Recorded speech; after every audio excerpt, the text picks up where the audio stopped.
Welcome back, everybody, to Unstable Opinions. It's the podcast where we think so you don't have to. I'm your host, Gabe. Is that going to be our tagline now? No, I think that's a pretty good tagline. I mean, we you think said I was so bad you don't at have to. intros, Well, I don't so think I our thought thoughts are good enough to be trusted, so... No. Well, I guess that's not really a good thing to say going into a... podcast about probably just multiple our hours thoughts. long Our Thoughts movie review, but Chris, anyway. I'm trying to sell our brand here. Anyway, I'm Chris.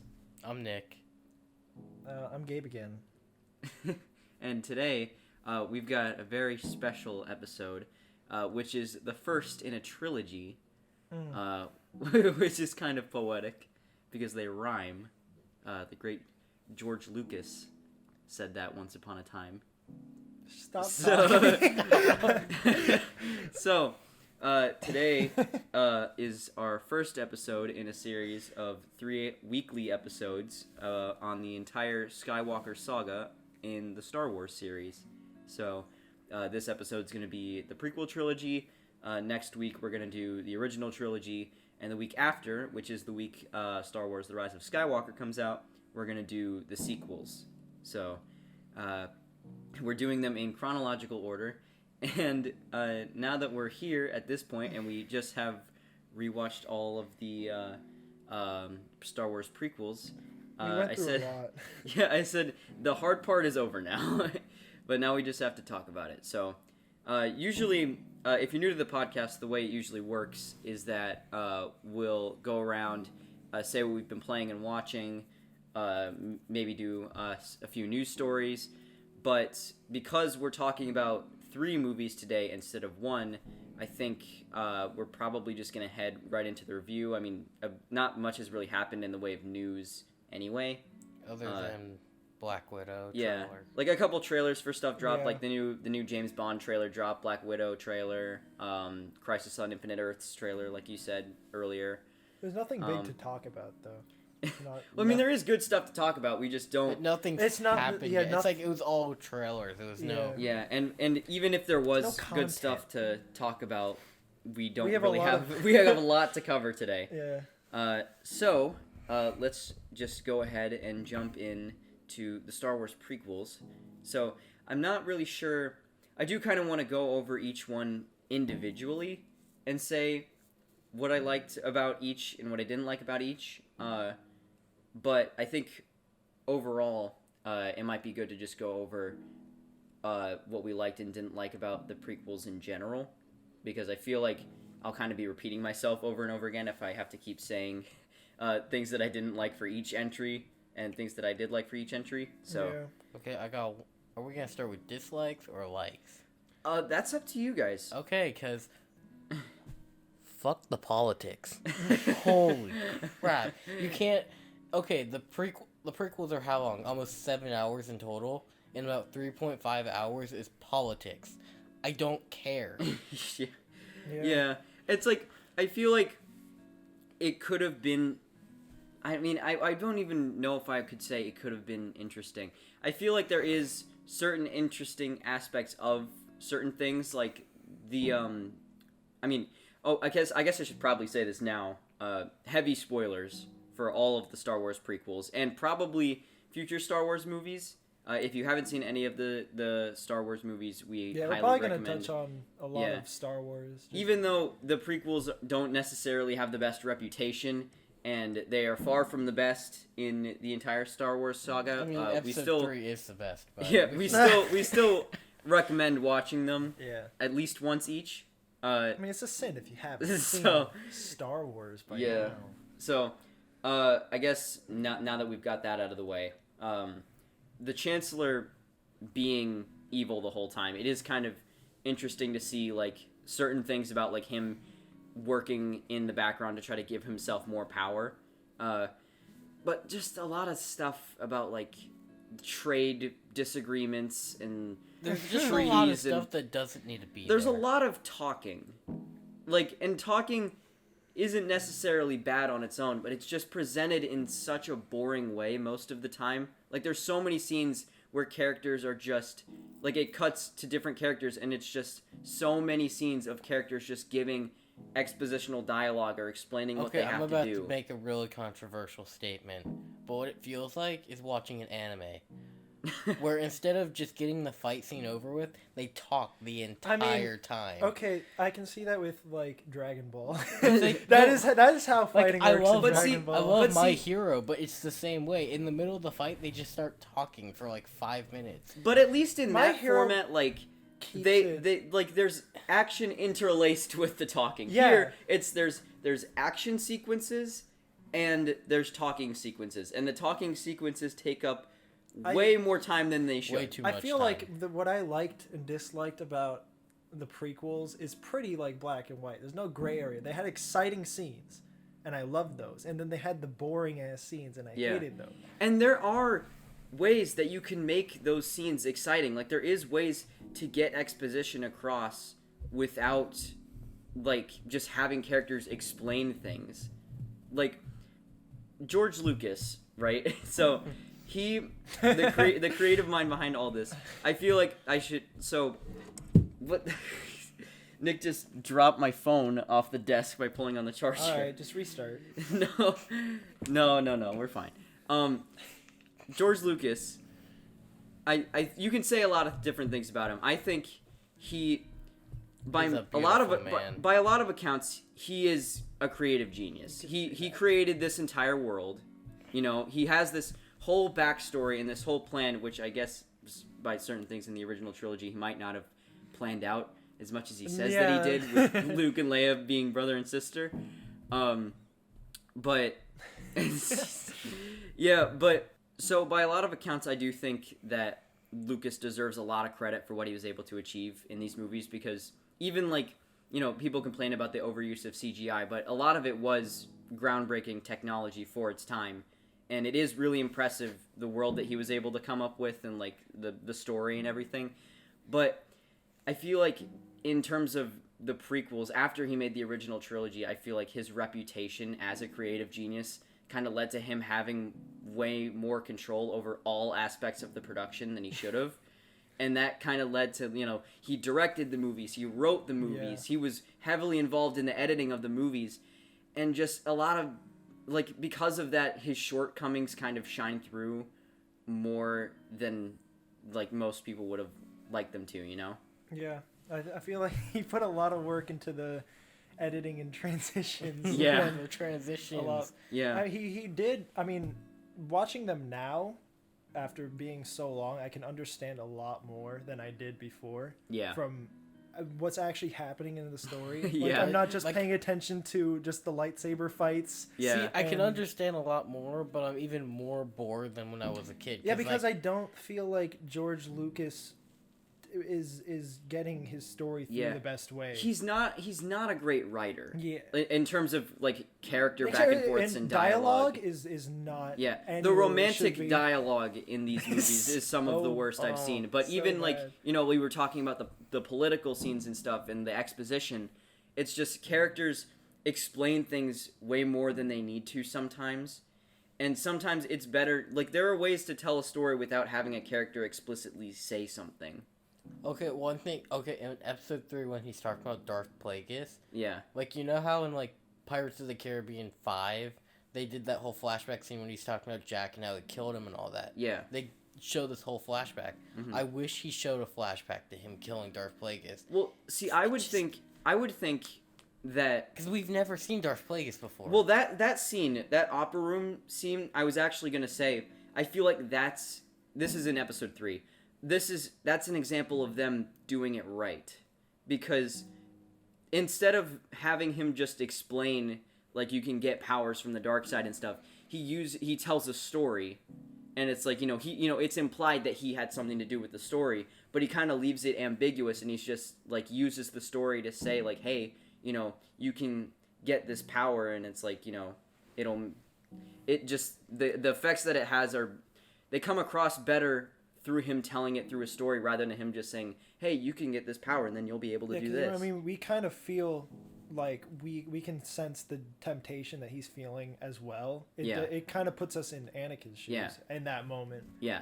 That's definitely one of the better Yeah. scenes. But for the most part, most of the dialogue is just really on the nose, and it makes the scenes that aren't, They seem like robots. over the top action They scenes. don't- Yeah, Yeah. yeah. I feel like that comes across in the direction too, because there are a lot of really good actors in these movies, but because of the dialogue and because of the way they're directed to deliver the lines, it comes across as robotic and forced and boring. And Every time Yoda, Mace Windu, or Anakin talks. yeah, it's a shame because They're all such good characters. and they're good actors too. And I even feel like Hayden Christensen, he gets a lot of hate for his performances in these movies. It's not his fault. But it's not. Yeah, obviously, certain actors are able to convey it a little bit better like than Hayden Christensen does, but he could have done a lot better if he was given better direction. Like Ewan McGregor, some of his lines are just terrible, but him as an actor, it's really good. Yeah, he makes it work. He makes everything work. Yeah, But the rest of the actors, they're given garbage and they spit out garbage. Yeah. So I mean that's a major problem with it, is just the dialogue and the direction and all that. The overuse of CGI kind of bothers me, because everything in the originals was originally, before the special editions and everything, it was done practically for the most part, because they kind of had to do it practically. And I feel like a lot of times there are sequences in the originals that look better than certain sequences in this movie do now, because the technology doesn't hold up as much as they hoped it would. Like, it is certainly groundbreaking to make as much of the movie in computer graphics that they did at the time, but I also feel like they kind of got in over their heads and were doing it with unnecessary stuff. Like, all the clone troopers in this movie are all CGI, and they just while we were watching episode 3, it looks like live action characters interacting with characters from the Clone Wars cartoon on Cartoon Network. Because they do look exactly how... They look exactly the same do. in the show that they do in the movie. Because it's all CGI. all look the same. Yeah. It was pretty new stuff back then. I'm sure they didn't know how carried away they could get with it. And I mean, it's obvious now with so much, so many more movies going to CGI and know the limits. Yeah, but even now, people still know the limits, but Marvel still overuses CGI. Yeah. I mean, it looks better now because the technology is more advanced, but, there are definitely cases where practical effects do look better if you can use them. And I feel like these movies especially are examples of, it can work, and it does work a lot of the time in these movies, but a lot of times it would look better if it was I mean, look at Jurassic practical. Park. Yeah. They had their, robotic dinosaurs, and those look the ones that the dinosaurs in the first Jurassic Park movie look better than the dinosaurs in any of the movies that came after it. Yeah, because they went with practical, and it is. I mean, in a lot of those cases, it's a lot more expensive, but I think it's worth it. yeah, definitely. And then other than that, I feel like probably the last major thing overall to mention about the prequels before we get into the individuals. Well, I guess we can go over the good stuff too. In terms of overall, but we'd have to go movie by movie. Yeah, that's fair. Because the bad for the prequels, it's all the same. Different things are good about it's the constant. Yeah. Bad, but throughout the movies, it's different. Yeah. For good. So I feel like the last thing I probably want to mention beforehand is the editing. It's not awful for the most part, but I feel like there's a lot of sequences where it just feels odd. Like, the transitions between scenes, I feel like it's noticeable. Like, in most movies, it's not really... You sort of get used to it cutting from scene to scene. But I feel like because of the wealth of transitions, the wealth of unnecessary transitions in these movies, when it does cut, it's like, oh, they actually finally just used a cut where they should have used a cut. Like, there's so many wipes and, it just becomes distracting after a while, and it kills the tension of a lot of the more dramatic scenes. And we also discussed this while watching episode 3. The Obi-Wan Anakin fight and the Yoda Darth Sidious fight. it doesn't work because they have to cut the music because Yoda's not battling Darth Sidious at the same time. Yeah. And so it gets annoying because you're like, I want to listen to this awesome song, and it just cuts off. Yeah. In terms of the music editing, I feel like a lot of times, I know it was more prevalent in 1 and 2, I think. Like, 3 they do it, but they do it less. Where there's a fight scene happening, and it's silent for most of it, and the music only kicks in when the fight scene is, like, at its climax, like, pivotal moment. Yeah, I noticed that while watching episode 1 in the Darth Maul scene. I thought the song was the entire time, but it cut off so many times. It's like, it's like, it becomes almost awkward. Like, because a lot of times, even if it is cool imagery, I feel like the score, the John Williams score especially, helps, like, kick it up a notch. But a lot of times they don't utilize it when they should, or, like, sometimes they use it too early or too late. Yeah. The pacing messes up a lot of, like, the music and the cutting, I guess. Like, in the fight scenes especially. Yeah. And like Nick was saying, like, in the fight in episode 3 with Yoda and Darth Sidious, and then Obi-Wan and Anakin, the way that it's cut together, I feel like, I was saying, like, Marvel does a lot of fight scenes where they cut between two different scenes, but they don't usually cut at the more pivotal moments of the scenes, or if they do, it's in a way that feels like it flows better together. Yeah. Whereas in these movies, I feel like when it cuts back to the other fight, you're kind of at a point where you're in the fight that you were just watching and you want to see where it goes, and then they cut away and you're kind of disappointed. And it's like, even if the fight you're watching now is a good one, you kind of feel like, like, I'd just rather be watching the fight that I was just watching. Yeah, what happens, like, right afterwards. Because they kind of, even when they cut back to the fight you were watching originally, like, they kind of, like, skip some time, and you're not even in the same place that you were before. Yeah. And then you feel completely disconnected from the fight again. Mm-hmm. Yeah, so that's kind of, I guess, the general issues we have with all of them as a whole. So now, I guess we'll go movie by movie, starting with episode 1, Phantom Menace. Jar Jar Binks. wait, we're talking about positive now? Let's get. Okay. Are we talking about positive we're now? Just talking about we're talking about specifics. Okay. Yeah, so we can start with the negatives if you want to. I mean, we can just go in order of the movie as we think of stuff. So we're beginning. Well, I guess we just did a lot of negative for the prequels as a whole. So I feel like for Phantom Menace, we should probably start with positive. I feel like it didn't have as many of the problems with the storyline as the other ones did. Mm-hmm. It's definitely simpler in terms of the scale of it, in terms of... I love the way that George Lucas, like, he's great with world building and the way that he wants his story to flow. I guess sometimes he doesn't think that he doesn't think things all the way through. It's not executed well at all. But he wants things to, like, flow well, and he thought of a very clear story for the first one. And I feel like the second and third, it kind of got lost, and then it was just many stories coming at once, just to explain. Yeah, I feel like the story in this one, it does kind of feel like it doesn't have, like, that much of an end goal. It kind of feels like a series of just things happening back to back without much of a through line. But I do sort of appreciate, and especially because of the scale of the later movies, the relative simplicity of this one. Because this is even before, like, the Clone Wars were even in the picture. This is just, I like the way that it sets things up for the future. Yeah.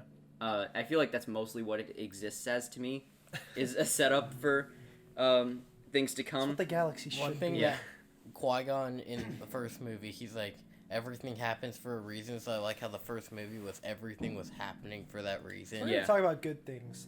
Qui-Gon. Oh, yeah. Qui-Gon I love is Qui-Gon in this movie. I never realized how, like, badass of a character he really was until rewatching it recently. And I feel like, especially with the dialogue given, like, we talk about how even with great actors, a lot of the time they deliver them in a sort of robotic way. I feel like Liam Neeson in this role, he kind of brings like a sort of like I don't really know how to word it. It's just he does come across as very wise and all-knowing, and you kind of I feel like in comparison to a lot of the other characters in this movie, even Obi-Wan, I feel like in this movie is more robotic than he is in the other ones, and he isn't given a lot to do. But Qui-Gon, I felt like every time he was like talking, I was just like engaged in it more than usual with the other characters. He's sarcastic, that's why. I bought it more. I bought his performance more. Like, I think just because he's like, yeah, I don't want to be part of the Jedi Council. I don't like how they are. I like the way that he... the way his character is built up just makes him more entertaining to watch than all the other Jedis. Especially in contrast to the later movies where I feel like the Jedi Council and like I mentioned this especially with Yoda, I feel like just the way they handle things a lot of the time just leads to more problems. Whereas Qui-Gon, I feel like most of the lessons he tries to get across actually make sense for the moment and the character he's talking to. There shouldn't be like a good side and a bad side. There should just be good people like Qui-Gon. Yeah. Like I was saying during in the middle of the episode 3 that like it reminds me of like Harry Potter and how they had like the good house and the bad house. Like they're setting up a war basically. It doesn't work. It never works. I mean, it did. It worked for a story, but it doesn't work out for the people involved in the story because most of them die in the war. Yeah. But yeah, Qui-Gon I feel like is probably the best character in this movie. I wish Darth Maul would say something. Yeah, Darth Maul is cool, but he doesn't really do a lot. Oh, I thought he was so much cooler when I was younger. Yeah. And, like, well, he only has like easily 2 scenes in this movie. See, and that's 2 major scenes anyway. That's why I really want there to be a solo too, so we can see more Darth Maul. But at this point, probably not happening. Well, I mean, you can always watch the cartoon. Yeah. But yeah, the fan demand brought him back somehow, even though he was chopped in half. But yeah, so Darth Maul is cool. Isn't given a lot to do. Other positives about Phantom Menace. Pod racing is cool. I do think it's weird, like I was saying earlier, that the score doesn't kick in until like the pod race has already been happening for a long time. But pod racing is really cool. I love the sound design of the pods. Oh yeah. Just the whole concept in general is really cool. I love the end battle of this movie where Anakin gets in the ship on accident and he's like, okay, let's go. Now this is pod racing. Yeah.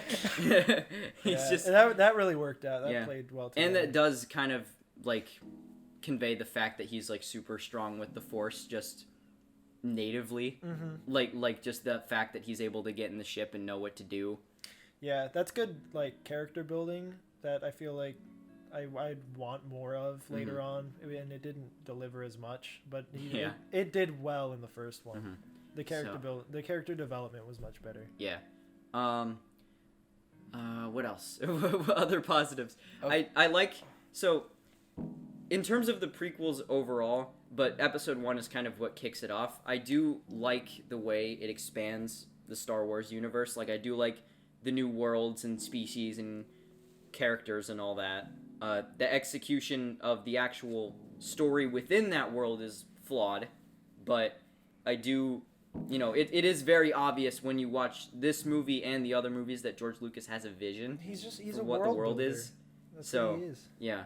So I do like the way the directions that it takes the Star Wars universe, other than midichlorians. Okay, before we move on to episode 2. Wait, we're gonna do negatives though. Oh, well, I want to drop a fun fact before we go into negatives. All right. In the one Jedi Council scene in episode 1, there is a female Yoda. Oh, yeah. I did not pick up on that. I forgot that was a thing. You told me this earlier tonight, and I had forgotten about it until now. Yeah. Yeah, I've never noticed that. I just don't want to believe you. Because I heard, I saw it on the internet, and so I paused the movie at that moment just so I could look around. Yeah. And there were 2 Yoda species.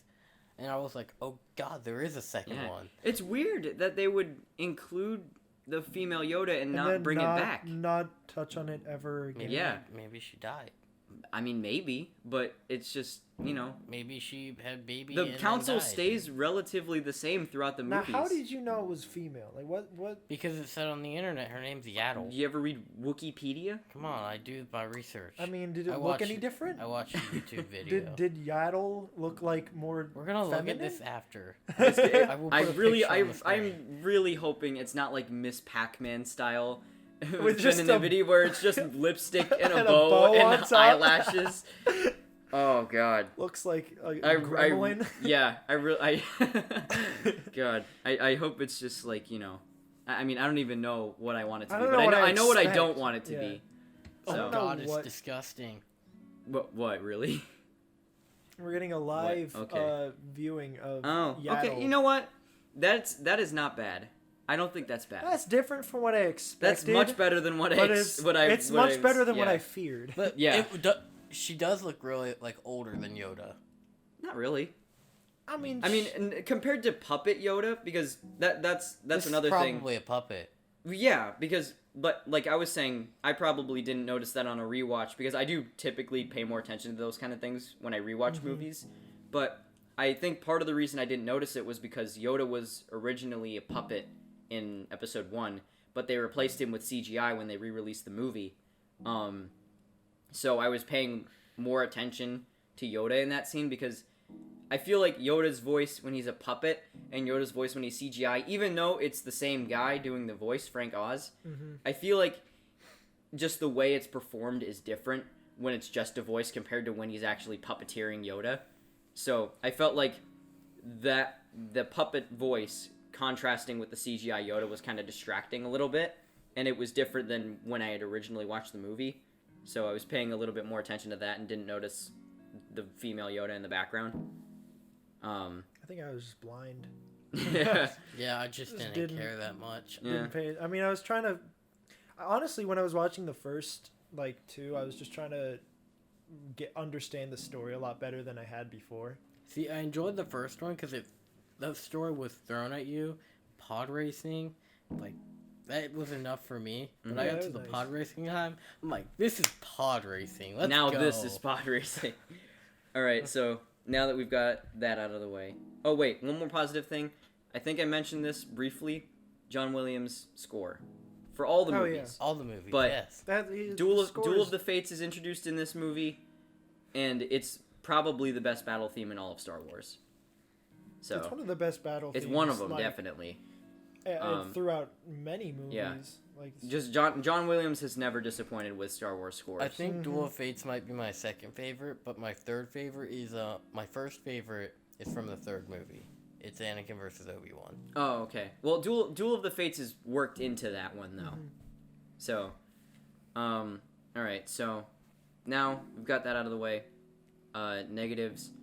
Anakin Skywalker in this movie. Hey, no, Uh, this was the best Anakin in the prequels. I don't even want... No, I don't- Hayden Christensen in Episode 3. I thought he wasn't great. But it he didn't was start good. out great, but he was Yeah. great at being a bad Anakin. No, he's great at being evil, but love scenes? Stop. But I think I feel like he doesn't really become Anakin until he was so ready to be evil. Like he was. He's like, can he's very good at someone facial already? acting. But in terms of Episode 1 Anakin, I think Jake Lloyd is the name of the kid that plays Anakin Maybe in I wouldn't Episode know. 1. I think that's his name. It really pains me to criticize him because I know the criticism that he faced for this movie was so extreme to the point where it kind of like, you know, it was one of those things. A lot of the backlash of the performances in this movie, like Anakin and Jar Jar Binks, it had such a drastic effect on like the mental health of the actors. Yeah, and it really, a lot of it was not really on them. yeah, you know, it was on like, you know, what the characters were supposed to be. If you Yeah. watch the Episode 1 documentary, like the making of it, there are other kids that auditioned for Anakin that do seem like they might have done a little bit of a better job in terms of just delivering the lines in a more believable way. But Jake Lloyd did exactly what he was expected to do. It's not a good performance, and it's not really. It is fun.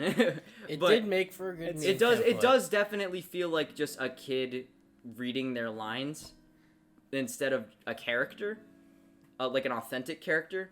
Yeah. But like saying, I'm trying to be as nice about this as possible because it does make me really sad knowing what all the really harsh criticism has done to him.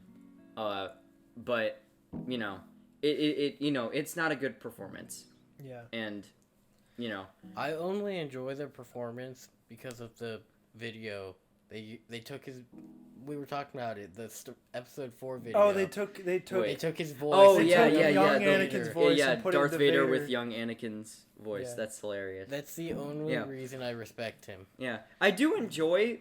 It is not a good performance. I do enjoy it because it's fun, and a lot of the line deliveries and stuff have they're iconic. Hey, I mean, it feels more real than many other performances you Yeah. get to see in the prequels. It definitely has more energy. Yeah. It's not a robot, so it wins. I mean, Yeah. we don't really have. They didn't have the child actors that we do now.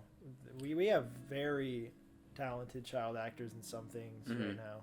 And even though I feel like there were there were definitely other child actors at the time that could have done the job maybe a little bit better. With it, considering the direction and the dialogue, it probably still wouldn't have been that great. But I do enjoy Jake Lloyd's performance in this movie, even though it's not that great. But Jar Jar in this movie, he's not. Jar Jar. It's funny because I feel like I'm kind of softening the blow of my criticisms a lot. Jar Jar in this movie, he isn't in it as much, like in the forefront, as much as I remember him being. He definitely is more in the first half. And he's annoying. I don't like him at all. Yeah, he's just. It's funny guy. because I remember liking him as a kid, but it wasn't because of the movies. It was because I played Lego Star Wars, and none of the characters talk in Lego Star Wars. So you just see Jar Jar like he's a little in Lego Star Wars. He's a little bit silly. He hugs him when Qui-Gon saves him, and he like guides them to the underground or the underwater city on Naboo. And I was like, oh, he's cool. Like I like him. And then so it's just his character, but without the dialogue and the poop jokes and I don't know. It's like if you watch the episode 1 documentary, it is kind of you can kind of see what they were trying to do with him. Like the all CGI character was like when I was watching episode 1 again, I felt bad for Jar Jar because everyone was bullying him the entire movie. And everyone bullied him in real life too, which is really sad. Which again, I don't want to be like super like negative and mean about my criticisms, but in the context of the movie, Jar Jar is not a good character. He doesn't serve the story at all. He has no reason to be there other than to be the comic relief, and he's not funny. The actor did not write those lines, but they're not good lines. Yeah. So I mean, I don't think he's as big of a nuisance as everyone makes him out to be, but he's definitely not good. And the movie probably would have been better off without him. That character, you could have replaced that character with someone who did not talk at all. Yeah. And I felt like that probably would have been better. Yeah. And then, other than those two characters specifically, the performances are just generally more robotic. It's weird to me that, like, I'm confused as to Natalie Portman in this movie because I do, they swap out her and a double a lot of the time. You do find out at the end of the movie that Natalie Portman, Padme, is Queen Amidala, even though she's made out to be a handmaiden earlier on just for her protection. But it's hard to kind of tell when she is in the makeup and when she isn't.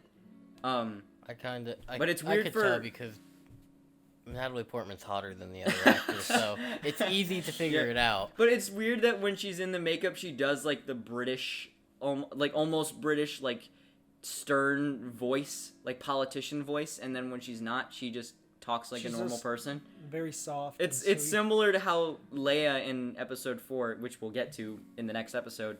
Leia in episode 4, she kind of has like a sort of like British, like I don't even really know how to describe I know it. what She you're just talking about though. yeah, It's it like comes across when royal, she's like- when she's talking to Darth Vader in A New Hope. She kind of has sort of a British accent, but not entirely, and then she just drops it like later. Not even later in the later movies. Like later in that movie, she doesn't use it anymore. She takes after her mom. It's definitely a product of the directing. But yeah, it's just that was kind of weird to me. The other performances were pretty robotic. A lot of the dialogue isn't great, other than Qui-Gon Jinn. And even some of his dialogue isn't that great, but just the way like it comes across in Liam Neeson's performance is good. Mm-hmm. What else? I feel like just all of the writing for the characters was bad, and it was up to the actors to save it. And like, if it ended up being bad, you can't pin every it on the memorable actors. line in this movie is memorable for the wrong reasons. I have a question about Jedis. Yes. So you know how Obi-Wan has his hair short? He has a little ponytail. Yeah, the Padawan braid. Oh yeah. So does every Padawan have to look like that? Because Anakin looked exactly like that in Episode 2. I think so. I think that's the thing. I don't Is that like it. It's just their look. I don't know if they have to have the ponytail, but I know they have to have the braid. And then they grow. And then once they're a knight, they can do whatever they want. Yeah, and they snip the braid off as a marker. So, you know what I don't like about the way this movie, especially, I guess they kind of didn't focus on it. I guess because of backlash in the later movies, they mention it a couple times, but midi-chlorians in this movie. I'm a big fan of the idea that the Force is what they say it is, where it just moves through all living things. Anyone can access. I like the idea that anyone can access it if they have enough training, but just some are more sensitive than others. But in this movie they talk about like it's like a DNA thing. Like midi-chlorians are in certain people's DNA, and that allows them to connect with the Force more. And even like if you read about George Lucas's original plans for the sequel trilogy, he would have gone even further with that idea, and there'd be these things called the wills, which like are what the Force actually is, and they're even more microscopic than midi-chlorians. It makes me glad sort of that didn't happen in the sequels. Because I don't even like the idea of midi-chlorians. I just think that the Force is better off left sort of ambiguous in terms of what it is and what it can do and how people access it. I feel like the only reason it was good to have the midi-chlorians to show why Anakin would be the chosen one. Yeah. That's the only reason they ever should have brought it up. Yeah. And they should have never mentioned it. And I feel again. and it's like I get that, but I also feel like if they wanted to, they could have just been like Qui-Gon is like, oh, I sense a strong connection to the Force in him, and that would have been it. Yeah, like that would have gone with the idea. I got a blood sample from him, and his blood is full of midi-chlorians. If you have a mystical force, you're supposed to detect it in a mystical way, and not through science. Yeah. In the end, it's Qui-Gon's fault. Everything happened. Why? Because he told Obi-Wan to train Anakin? Because he took Anakin off the planet in the first place.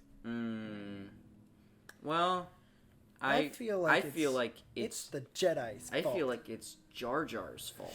Everything's because in Episode 2, you know what? I mean, are we done talking about Episode 1? I feel like we can move in on. Episode 1, it was Padme who gave the Palpatine the chance to become Chancellor. So in the overall, it may be her fault. Yeah, but she didn't know. She was forced into. Yeah, she was kind of manipulated into that because her people were being killed. Yeah. She kind of didn't really know what else to do.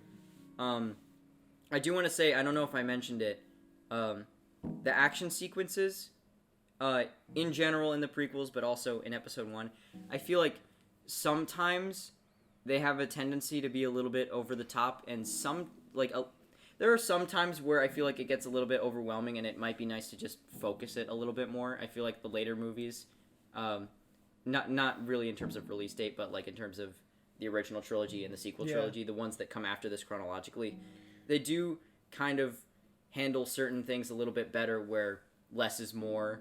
Like having less going on screen makes the things happening on screen have more impact. But I do feel like there are certain action sequences across the prequels, and especially in episode 1 where it kind of carries a little bit more weight. Mm-hmm. Like the fight with Darth Maul at the end of the movie, the pod race. I feel like that's just kind of that's enough. Like if they didn't really, if the pods were like shooting at each other or something, like it would have been too much. But I feel like that was handled well.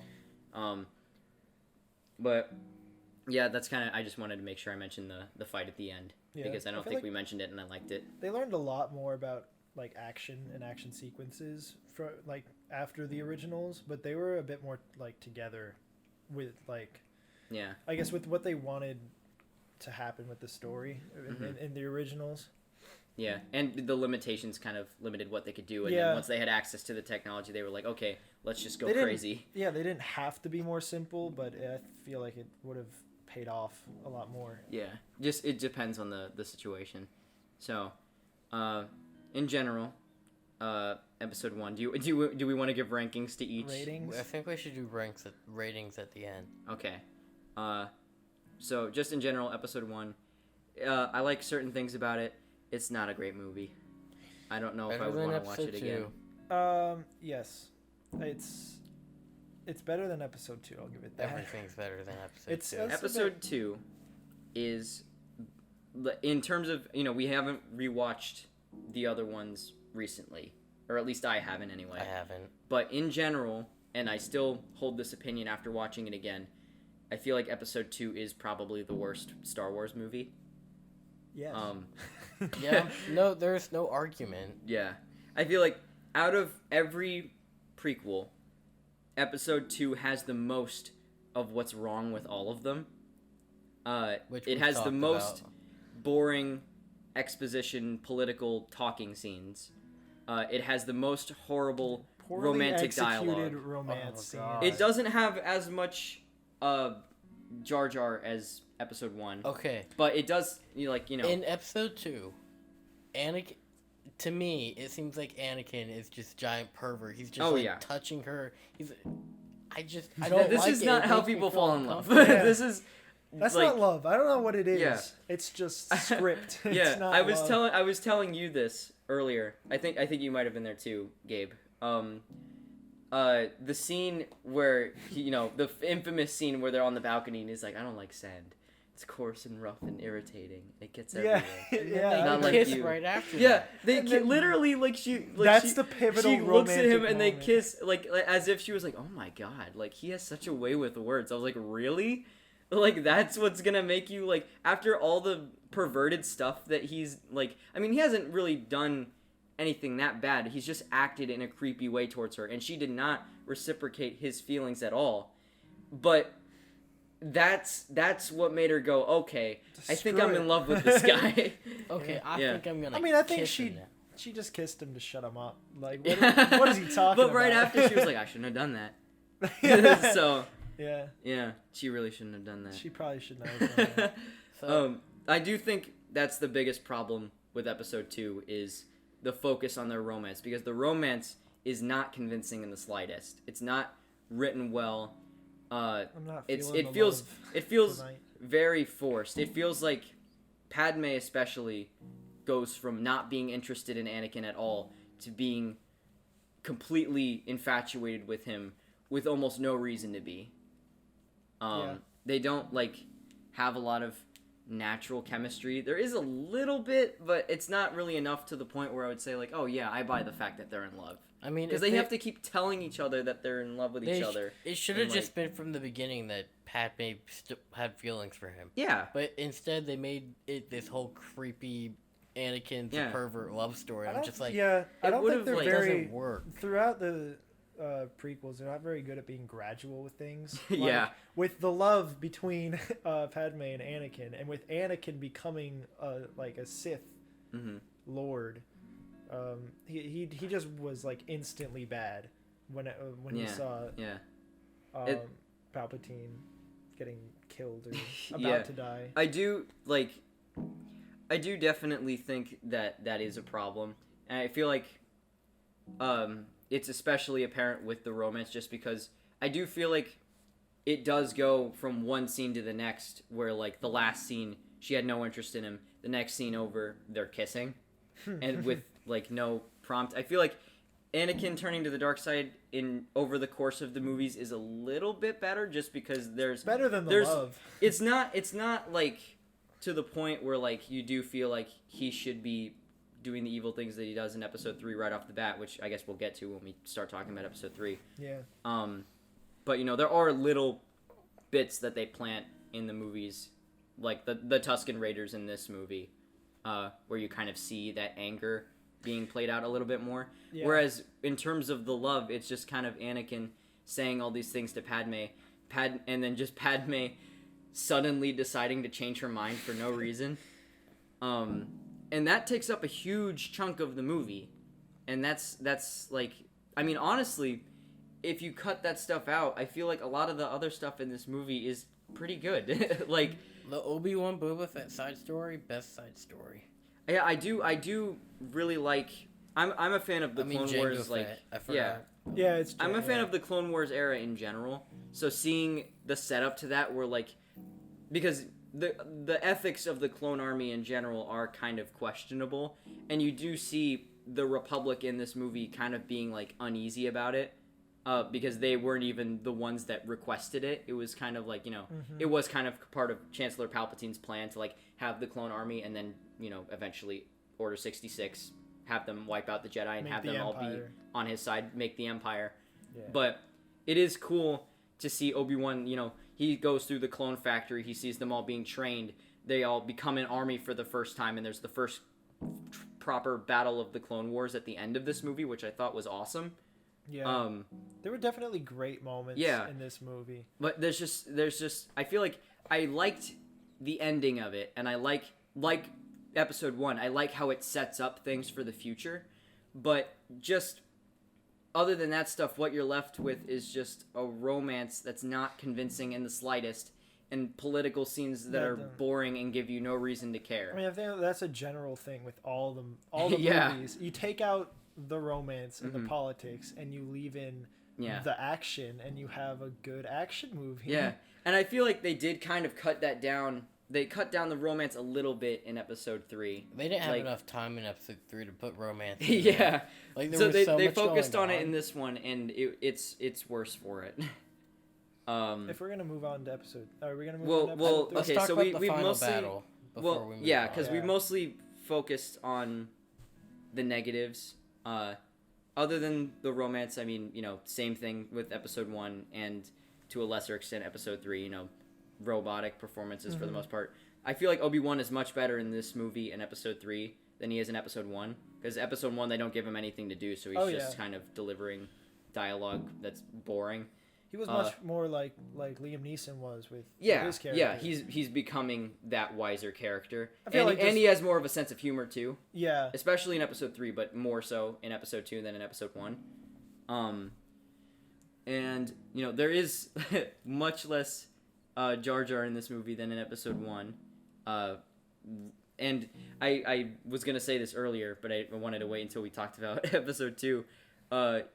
You said that it's Qui-Gon's fault for everything that happened.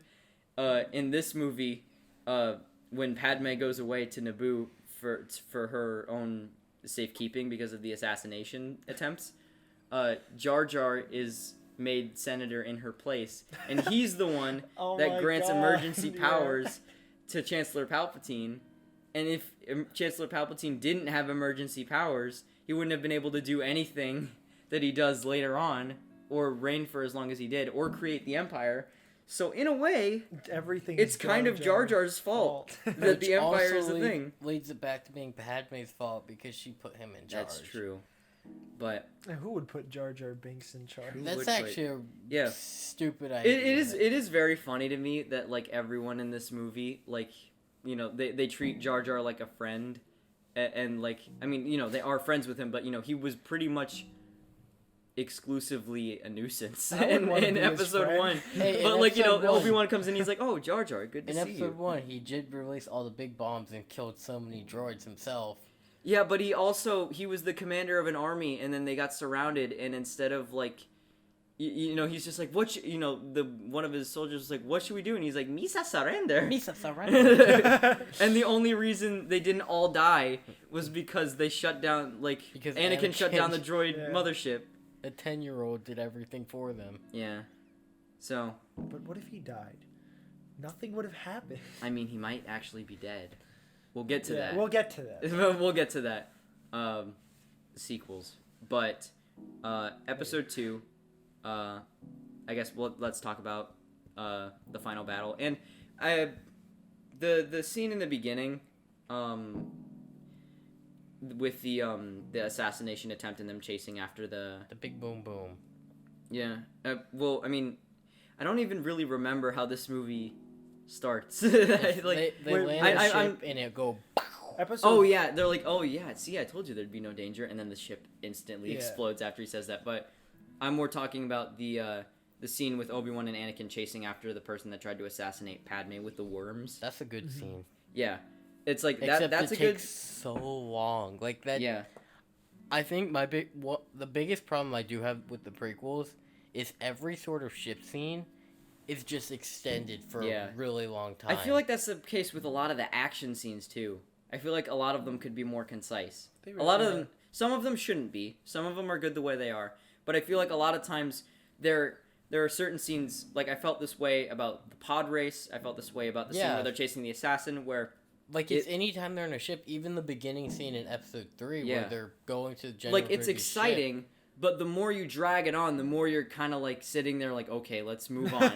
Is there something actually going to happen? Yeah. I feel like those scenes, they wanted to like show off their ability to like show to the CGI and stuff. Yeah, the CGI basically. Yeah. And then definitely in the case of the end battle in this movie, which it is the kickoff to the Clone Wars, so it makes sense that it's a bigger battle and they do use a ton of CGI in it. But just like, you know, liking that era of Star Wars, and like it's just cool to like see it kick off and then Yoda be like, you know, like the Clone Wars begun. You know, it is, I mean, I don't even really know how, like, I do really like that scene. It doesn't really make up for the rest of the movie. Yeah. I wish, you know, and I'm not saying like I wish the rest of the movie was just like that scene. I just feel like it would have been a good send-off to a better movie. But, you know, the rest of the movie just isn't nearly as exciting or interesting. And it doesn't really have other than, I mean, it has that scene, but for the rest of the movie, it doesn't really have a lot of the redeeming qualities, you know? Yeah. Like, it doesn't have, like, Obi-Wan is more like Qui-Gon Jinn, but not, I feel like Obi-Wan is the best in episode 3. He really is, yeah. And in this one, he's just starting to get there in the second one. Just like, you know, I feel like this movie definitely, I mean, I don't even really know what else to say about it, to be honest. I mean, it was it had potential, and it was disappointing. There are good things. It's not even like there are good things about it. Like, there are good parts that are isolated from the bad stuff. Like the arena battle. Yeah. And if you cut out the bad stuff, you aren't left with a lot. So, even though I really like the good parts about it, I can't say that it's a good movie at all in general. So, now, I guess, let's move over. Episode 3. We're gonna talk about the best movie in the entire Star Wars series. Right? Well, the high ground. That's a bold claim. We'll get there, but let's talk about what I think is the most action-packed of the prequels, and that's why I think it's the best out of the prequels.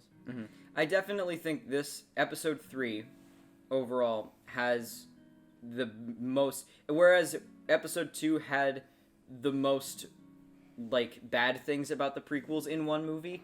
I feel like episode 3 has the most good things about the prequels in one movie. Like, it has all the Clone Wars stuff that I like. It has the most exciting action sequences. It has sequences with dialogue that are actually entertaining I think and that was- not a slog. Yeah, that was really the trade-off when they were making the trilogy, I guess. I feel like all the things that they wanted to be shown in these movies, Mhm. they had it all ready for the third one.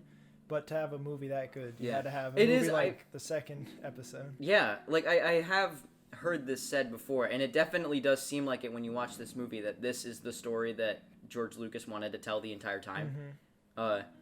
And you know, it does kind of make it seem like it was a long road to get here. And this movie does have some of the problems. Well, I mean, a lot of the problems. The politics and the romance. It does have Yeah. some more boring scenes of exposition and dialogue. They even make fun of the politics.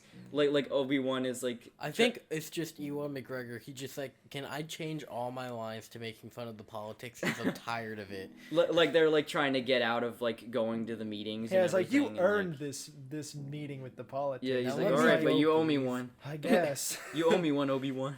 Yeah.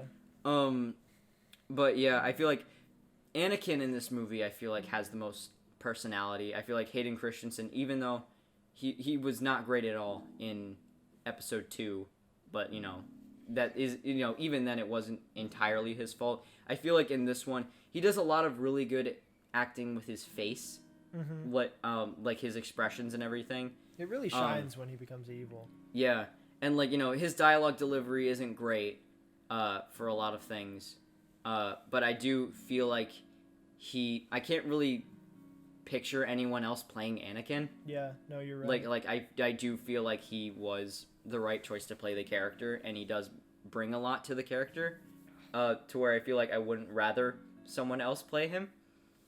And then I feel like even though this does still have some of the stilted dialogue of the rest of the movies, I feel like it gets closer to the original trilogy's style of dialogue than anything else in the prequels does, where there is a little bit more humor that actually lands.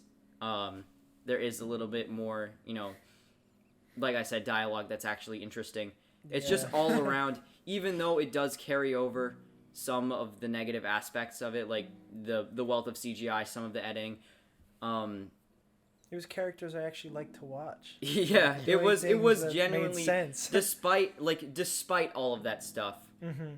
I feel like it was entertaining all the way through, whereas I feel like the other ones, even though there is entertaining stuff, it's not good despite the good stuff.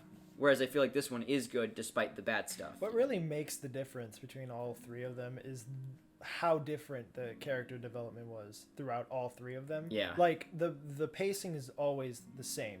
The way that they have the musical scores is the same, and the fight scenes kind of being broken up changes a little bit, but it comes down to how they have the characters.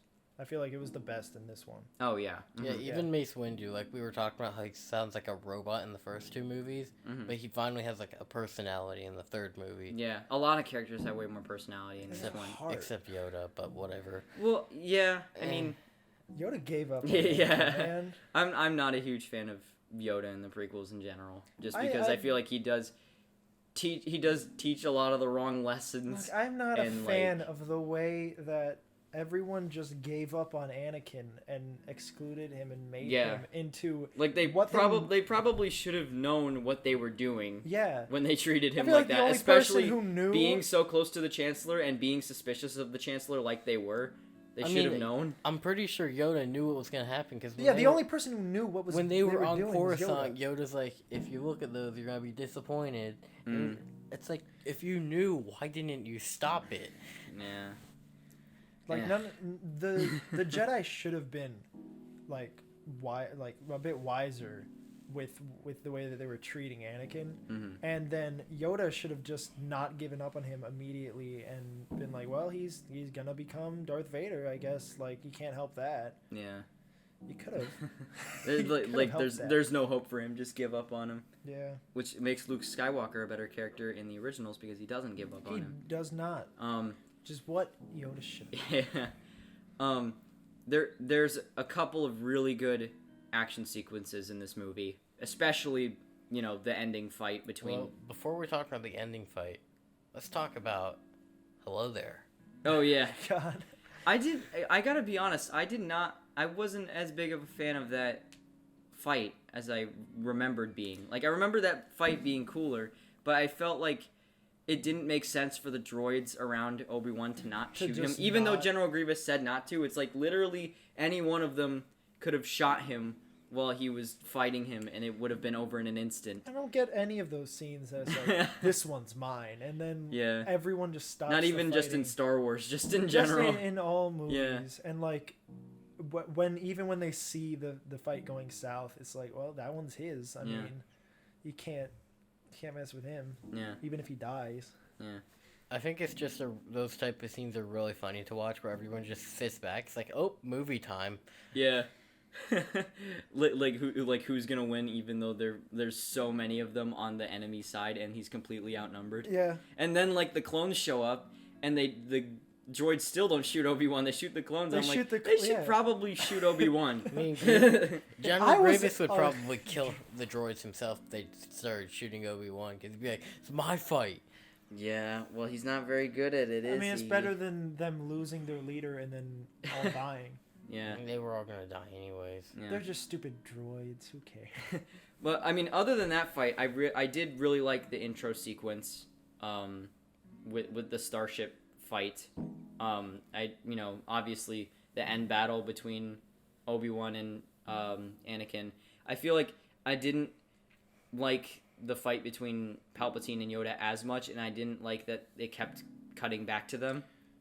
But it's not horrible, and I still don't think that the Anakin and Obi-Wan fight is lesser because of it. It's just something that I feel like was overlooked, and I didn't. Should have been edited a little differently to have them end at the same time. It is a smaller fight, Yoda versus Palpatine. Like, it's not as and exciting. it's like Nick said, it starts after the Anakin and Obi-Wan fight starts, and it ends before. Like, it's just the way it's paced is a little bit weird, and I feel like it doesn't. It's like, I don't feel like it takes away from the impact of the other fight, but it is that thing where like you're watching it and you want to see the Anakin and Obi-Wan fight, and it just keeps cutting away. Yeah, I feel like they should have ended the fight with Yoda and Palpatine much earlier, and then had the majority of the end being Anakin's fight with Obi-Wan, and then it would have like transitioned better into Palpatine like leaving there and then coming to get Anakin.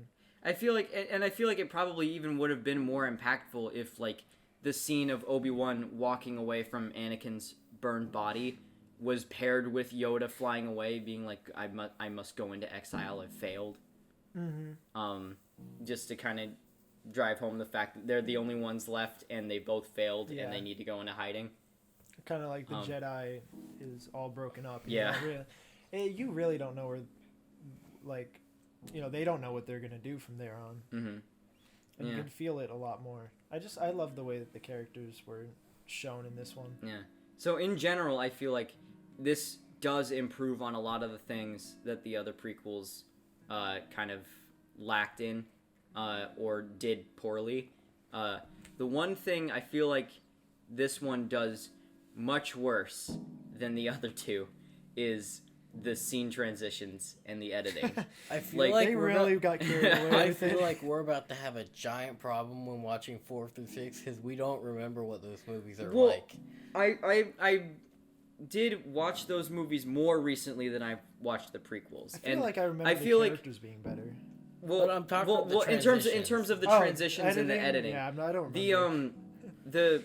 The wipes and stuff, that is kind of like a classic Star Wars thing, and even the sequels now have transitions like that, and it doesn't bother me most of the time, but in this one it was excessive. It was so excessive, with the and they not only do they use like the wipes where it's like the windshield wipers or like the circle fading into the center, they use things where it's like 8 squares that like all shrink together, or like one that looks like it's like opening the blinds and stuff. It literally looks like it's like PowerPoint presentation. It was actually transitions from slide to slide. It was the blinds, and it looks ridiculous. And it kind of like, especially in scenes that have more of an emotional impact, when they use one of those transitions, I feel like it takes away from the punch that they want those scenes to have.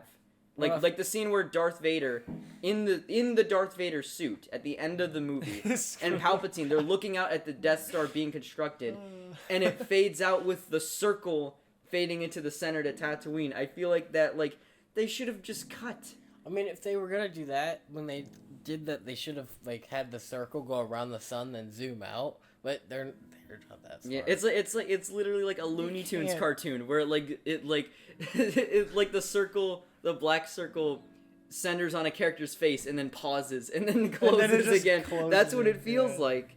It just doesn't fit at all. I'm glad that they just made it straight cuts during the fight scenes, but it's just annoying how they just... Yeah, there's one, I don't remember really what scene this is. I think it's just a scene with the Emperor. But like I was watching it, and it's like a dramatic scene, and it cuts to somewhere else. There is another scene like that in this movie where it's like Anakin and Padme both looking out the window and they're both sad, and it cuts back and forth between them.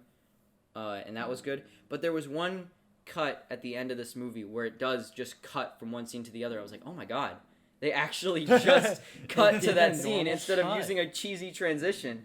Yeah. Like it's got to the point where what I would have expected and what I would have enjoyed more was like not what I was expecting.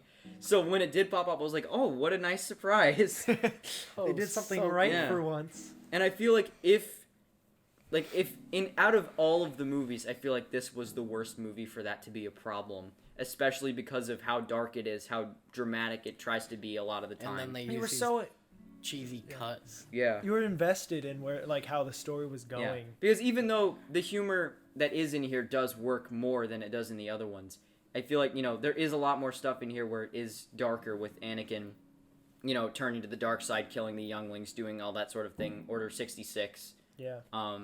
That sort of thing. And just that, it just becomes so distracting, and I have no idea why that call was made. But I think it does say a lot about this movie, where the other prequels I have a lot of major problems with, and this one, my biggest problem is the transitions between scenes. Yeah. There are problems from the other ones that do carry over to this one, like some of the limited romantic banter that's in this one. That's like, you're so beautiful. It's only because I'm so in love. Like because I'm in love with you. So love has blinded you. Yeah, it's horrible. But that stuff is relatively few and far between compared to the other movies. So in general, I can say that I did enjoy this movie way more than the other ones. So I think George Lucas has ever been in love. Oh yeah. Why didn't he just? Do you know about? I think it's Marcia Lucas or Martha Lucas. I don't remember. I think it's Marcia, but she was George Lucas's wife during the making of the original trilogy, and she's along with a couple of other editors. They're the reason why Star Wars, A New Hope, was a good movie. Yeah. Yeah. The initial cuts of that movie were terrible, like according to like reports of people, like test screenings and all that stuff. And her and a couple other editors went in and re-edited the movie, and it's a classic now. So. Well, look at that. Yeah, but they're not. She's not together with George Lucas anymore. Oh. So. and you can tell in the prequels. Because he doesn't know how to do love anymore. That might be and too the editing harsh. sucks. Yeah. So let's give it some ratings. That's sad. Anyway, really I didn't know where we were going with that comment. No, I really hope George is doing all right, because you watch some of the interviews. It does kind of make me sad because especially in the prequels.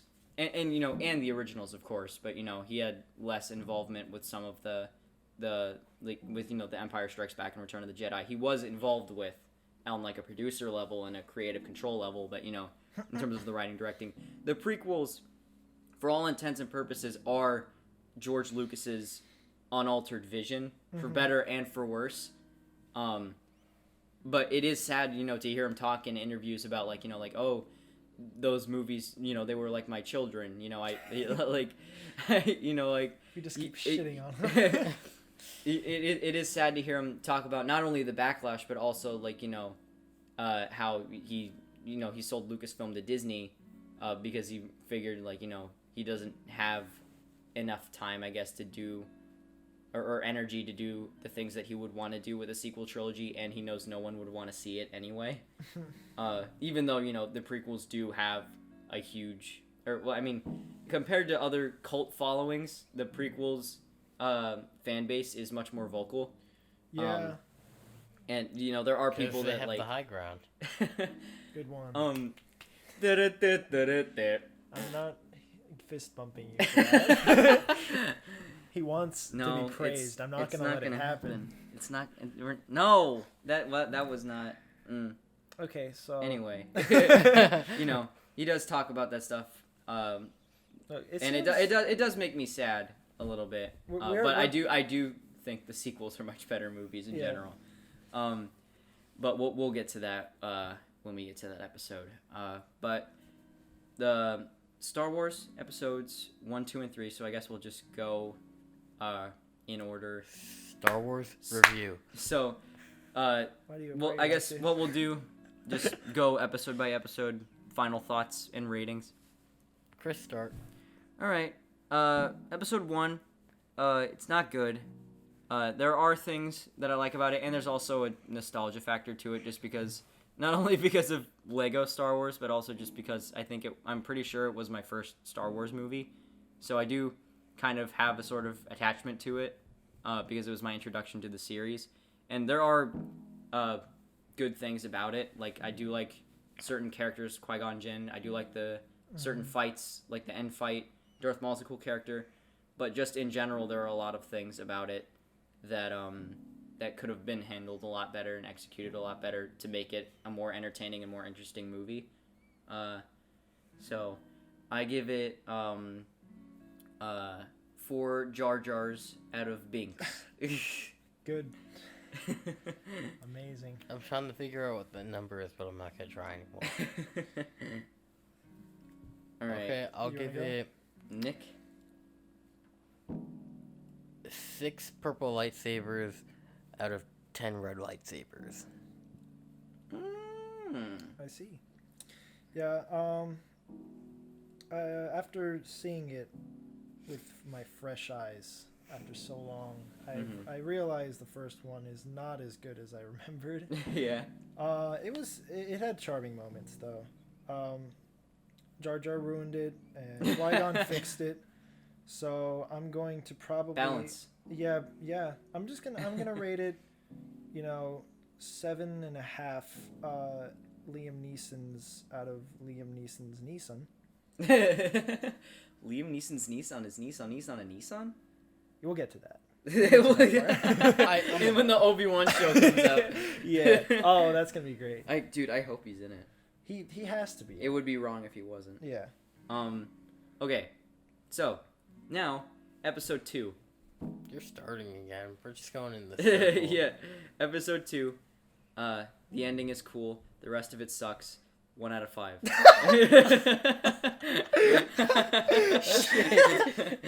Oh man! Out of all of the ratings to actually be real, you had to go with nothing else to say about it. I mean, I was gonna give it a 4 out of 10. No, 1 out of 5. I mean, it has good moments, and it's not a completely off. There's worse movies, and you've made me watch worse movies. There are totally worse movies than this. I never want to watch this movie again. I never want to watch episode 2 again. It's so boring. Yeah, I'm okay without ever talking. I'll skip to the end. About it. But I don't know. All 3 of them really ended very well. See, I was saying earlier, before we started recording this, Lego Star Wars does it right. They represent the prequels in the best way because none of the characters talk and they trim the fat. Yeah. Like Lego Star Wars, the original video game, doesn't have any of the stuff with Padme and Anakin on Naboo. It's the beginning. They chase the bounty hunter, and then it goes right to Obi-Wan on Kamino. If I remember correctly, I'm pretty sure that's it. I think we're making a big mistake right now, because you know how they're releasing the Skywalker Saga. Yeah. And all of the new Lego video games recently have had voice acting. I don't know. No. Did you see the trailer for the Skywalker Saga? Nope. I can't say for sure based on the teaser alone, but it does seem like they are going back to that classic sort of hopefully silent Lego humor. The because Force Awakens had voice acting, and it was. I don't want that. I stopped playing the Lego games when they got voice acting, and just because they were all the same, and I was sick of it. But that's a conversation for another day. I didn't Nick, even know they had voice acting. They did. Later on. Mm-hmm. And sometimes they use voice clips from the movie, and sometimes they don't. Like the Lego movie. That's cursed. Okay, Nick, your episode 2 review. I'm just gonna give it a 4 out of 10 and give it to Gabe. Yeah. It's okay, but it's not good. It's a better movie than the Mario movie, so I have to give it better than a 1. I think the Mario movie is more entertaining than episode 2. I can't. I do too. I can never watch the Mario movie again. But you can always go and Good watch things our and bad things Unstable aside, Opinions review. Yeah. You don't want to hear about. You don't want to know the about Mario it here. movie here. Go. We'll link you to it. And we probably won't. If you ever show me something worse than the Mario movie, I will gladly rate it a 1 out of 10. Honestly, I'm surprised that you didn't think that episode 2 is worse than the Mario movie. I found it way more entertaining. Like, good or bad aside, the Mario movie was way more entertaining. I like Obi-Wan. Like I think there's only a the couple I think movies the with room Obi-Wan, the so room I is a try to- far like But the room is a far worse movie than episode 2. I find it way more entertaining. yeah. The room is like bad for what it was supposed to be. Gabe, But give your stupid rating. Rewatching episode 2, I found that it is just as bad as I remember Yeah. it being. Its rating is just Jar Jar Binks. That is it. Yikes. Okay. Damn. Okay. You know what's Episode funny 2 too equals is Jar that Jar. Nick apparently has seen episode 2 the most out of any of them, It's and he couldn't even I couldn't he finish. couldn't finish it. He Well, was rewatching it. to be honest, I wrote a research paper and then I started watching it and I was already tired, so I decided to take a nap instead. I mean, Yeah. I started watching it just after waking up, and I already felt tired. Yeah. it I mean, drains I'd you. already watched the first episode today, and then I did a research paper, and then I watched the first half of episode 2. I was over it. Yeah. Yeah. I can't blame you. All right.